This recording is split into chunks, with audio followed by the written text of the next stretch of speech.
Hello, Rio de Janeiro.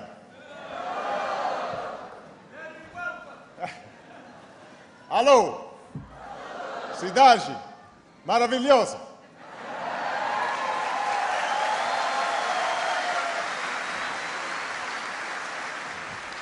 Boa tarde, todo o povo brasileiro.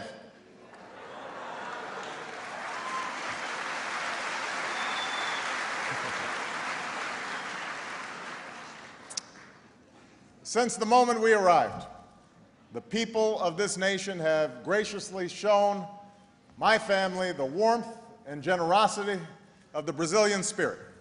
Obrigado. Thank you.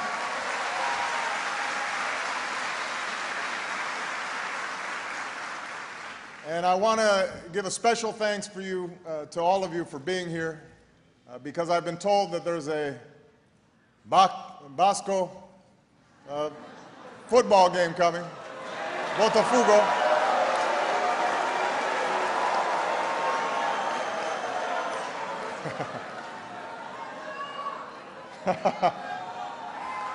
so I know that Botafogo. I realize Brazilians don't give up their soccer very easily. Now, one of my earliest impressions of Brazil was a movie I saw with my mother as a very young child, a movie called Black Orpheus. And it was set in the favelas of Rio during Carnival. And my mother loved that movie, with its singing and dancing against the backdrop of the beautiful green hills. And it first premiered as a play right here in Teatro Municipal. That's my understanding. And my mother is gone now, but she would have never imagined that her son's first trip to Brazil would be as President of the United States. She would have never imagined that.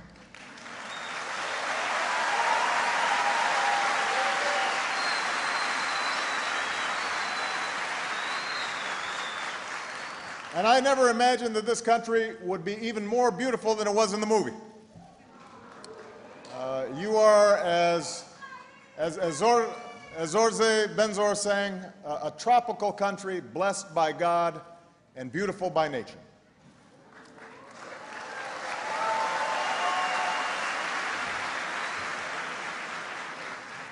I've seen that beauty in the cascading hillsides, in your endless miles of sand and ocean, and in the vibrant, diverse gatherings of Brasileiros who have come here today. And we have a wonderfully mixed group. We have Cariocas and Paulistas, Baianas, Mineiros,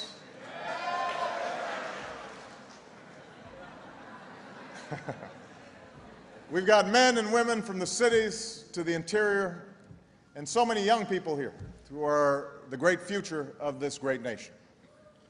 You know, yesterday I met with your wonderful new president, Dilma Rousseff, and talked about how we can strengthen the partnership between our governments. But today I want to speak directly to the Brazilian people about how we can strengthen the friendship between our nations. I've come here to share some ideas because I want to speak of the values that we share, the hopes that we have in common, and the difference that we can make together. When you think about it, the journeys of the United States of America and Brazil began in similar ways. Our lands are rich with God's creation, home to ancient and indigenous peoples. From overseas, the Americas were discovered by men who sought a new world and settled by pioneers who pushed westward across vast frontiers. We became colonies, claimed by distant crowns, but soon declared our independence. We then welcomed waves of immigrants to our shores, and eventually, after a long struggle, we cleansed the stain of slavery from our land. The United States was the first nation to recognize Brazil's independence and set up a diplomatic outpost in this country. The first head of state to visit The United States was the leader of Brazil, Dom Pedro II. In the Second World War, our brave men and women fought side by side for freedom. And after the war, both of our nations struggled to achieve the full blessings of liberty. On the streets of the United States, men and women marched and bled, and some died, so that every citizen could enjoy the same freedoms and opportunities, no matter what you look like, no matter where you came from. In Brazil, you fought against 2 decades of dictatorships for the same right to be heard, the right to be free from fear, free from want. And yet, for years, democracy and development were slow to take hold, and millions suffered as a result. But I come here today because those days have passed. Brazil today is a flourishing democracy, a place where people are free to speak their mind and choose their leaders, where a poor kid from Pernambuco can rise from the floors of a copper factory to the highest office in Brazil. And over the last decade, the progress made by the Brazilian people has inspired the world. More than half of this nation is now considered middle class. Millions have been lifted from poverty. For the first time, hope is returning to places where fear had long prevailed. I saw this today when I visited Cidade de Deus, the city of God.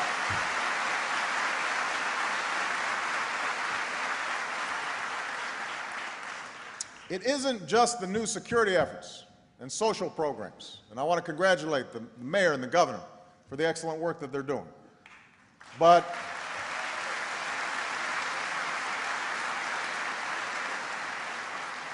it's also a change in attitudes.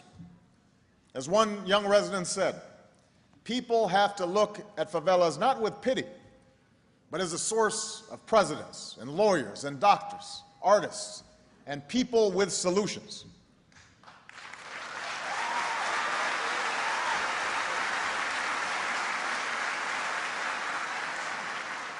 With each passing day, Brazil is a country with more solutions. In the global community, you've gone from relying on the help of other nations to now helping fight poverty and disease wherever they exist. You play an important role in the global institutions that protect our common security and promote our common prosperity. And you will welcome the world to your shores when the World Cup and the Olympic Games come to Rio de Janeiro.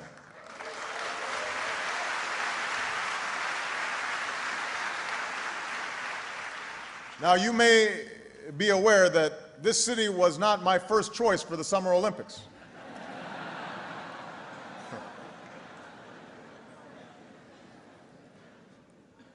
But if the games could not be held in Chicago, then there's no place I'd rather see them than right here in Rio. And I intend to come back in 2016 to watch what happens.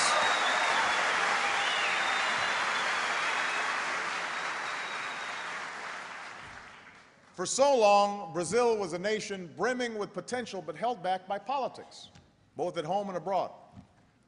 For so long, you were called a country of the future, told to wait for a better day that was always just around the corner. Meus amigos, that day has finally come. And this is a country of the future no more. The people of Brazil should know that the future has arrived. It is here now, and it's time to seize it.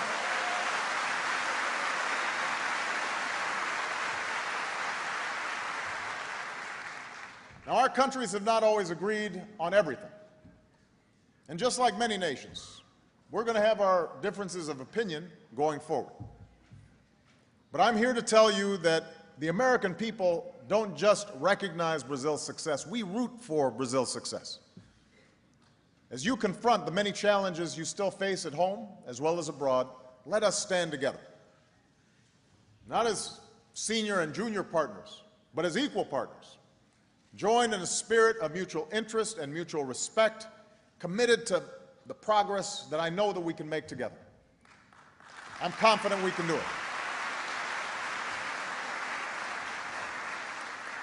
Together we can advance our common prosperity.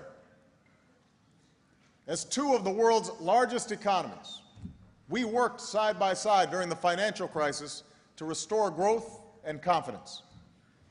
And to keep our economies growing, we know what's necessary in both of our nations. We need a skilled, educated workforce, which is why American and Brazilian companies have pledged to help increase student exchanges between our two nations. We need a commitment to innovation and technology, which is why we've agreed to expand cooperation between our scientists, researchers, and engineers. We need world-class infrastructure, which is why American companies want to help you build and prepare this city for an Olympic success.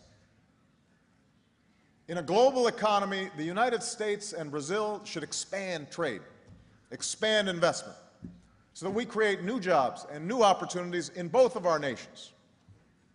And that's why we're working to break down barriers to doing business. That's why we're building closer relationships between our workers and our entrepreneurs. Together, we can also promote energy security and protect our beautiful planet.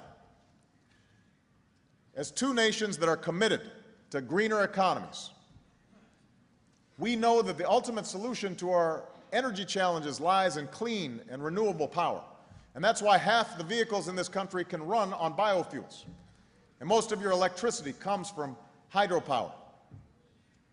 That's also why in the United States we've jump-started a new clean energy industry. And that's why the United States and Brazil are creating new energy partnerships to share technologies, create new jobs, and leave our children a world that is cleaner and safer than we found it.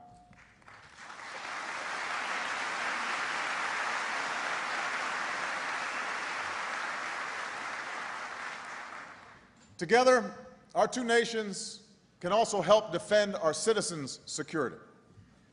We're working together to stop narco-trafficking that has destroyed too many lives in this hemisphere. We seek the goal of a world without nuclear weapons. We're working together to enhance nuclear security across our hemisphere. From Africa to Haiti, we are working side by side to combat the hunger, disease, and corruption that can rot a society and rob human beings of dignity and opportunity.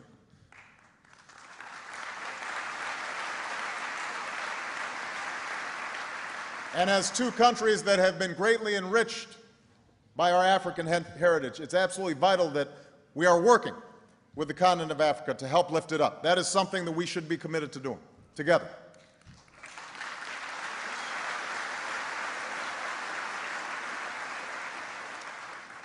Today, we're both also delivering assistance and support to the Japanese people at their greatest hour of need. The ties that bind our nations to Japan are strong. In Brazil, you are home to the largest Japanese population outside of Japan. In the United States, we forged an alliance of more than 60 years. The people of Japan are some of our closest friends, and we will pray with them and stand with them and rebuild with them until this crisis has passed.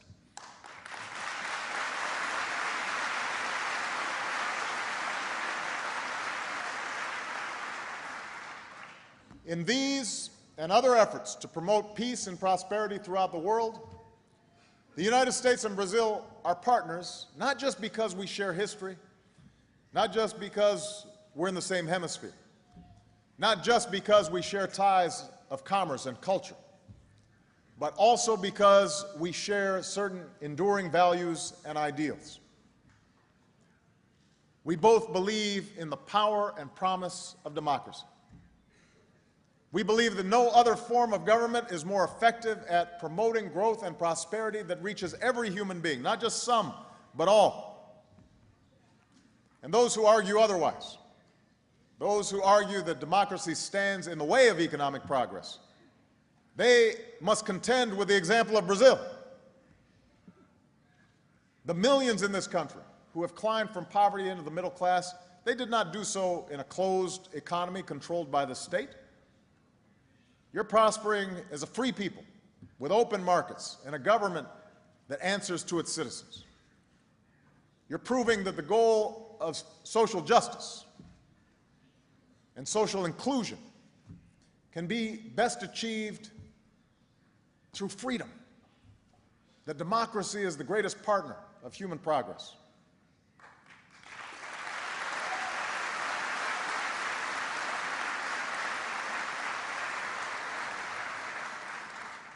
We also believe that in nations as big and diverse as ours, shaped by generations of immigrants from every race and faith and background, democracy offers the best hope that every citizen is treated with dignity and respect, and that we can resolve our differences peacefully, that we find strength in our diversity.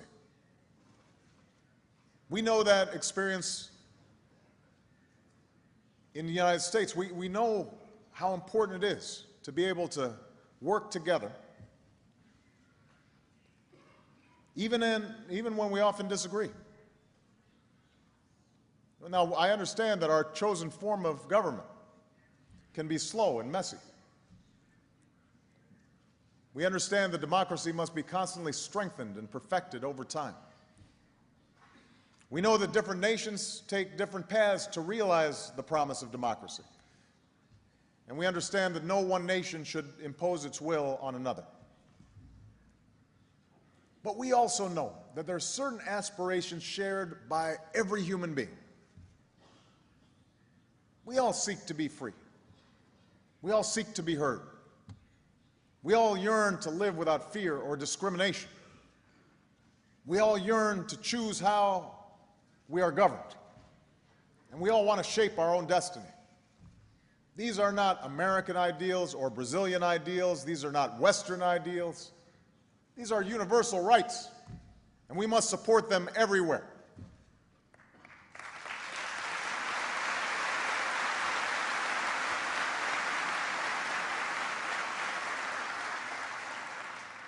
Today, we are seeing the struggle for these rights unfold across the Middle East and North Africa. We've seen a revolution born out of a yearning for basic human dignity in Tunisia. We've seen peaceful protesters pour into Tahrir Square, men and women, young and old, Christian and Muslim. We've seen the people of Libya take a courageous stand against a regime determined to brutalize its own citizens. Across the region, we've seen young people rise up, a new generation demanding the right to determine their own future. From the beginning, we have made clear that the change they seek must be driven by their own people. But for our two nations, for the United States and Brazil, two nations who have struggled over many generations to perfect our own democracies, the United States and Brazil know that the future of the Arab world will be determined by its people. No one can say for certain how this change will end. But I do know that change is not something that we should fear. When young people insist that the currents of history are on the move, the burdens of the past can be washed away. When men and women peacefully claim their human rights, our own common humanity is enhanced. Wherever the light of freedom is lit, the world becomes a brighter place. That is the example of Brazil. That is the example of Brazil. Brazil, a country that shows that a dictatorship can become a thriving democracy. Brazil, a country that shows democracy delivers both freedom and opportunity to its people. Brazil, a country that shows how a call for change that starts in the streets can transform a city, transform a country, transform a world. Decades ago, it was directly outside of this theater, in Finlandia Square, where the call for change was heard in Brazil. Students and artists and political leaders of all stripes would gather with banners that said, "Down with the dictatorship, the people in power." Their democratic aspirations would not be fulfilled until years later. But one of the young Brazilians in that generation's movement would go on to forever change the history of this country. A child of an immigrant, her participation in the movement led to her arrest and her imprisonment, her torture at the hands of her own government. And so she knows what it's like to live without the most basic human rights that so many are fighting for today. But she also knows what it is to persevere. She knows what it is to overcome, because today that woman is your nation's president, Dilma Rousseff.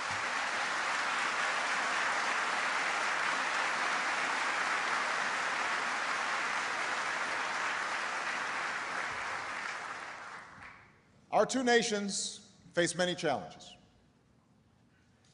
On the road ahead, we will certainly encounter many obstacles. But in the end, it is our history that gives us hope for a better tomorrow. It is the knowledge that the men and women who came before us have triumphed over greater trials than these. That we live in places where ordinary people have done extraordinary things. It's that sense of possibility, that sense of optimism that first drew pioneers to this new world. It's what binds our nations together as partners in this new century. It's why we believe, in the words of Paulo Coelho, one of your most famous writers, with the strength of our love and our will, we can change our destiny, as well as the destiny of many others. Muito obrigado. Thank you, and may God bless our two nations. Thank you very much.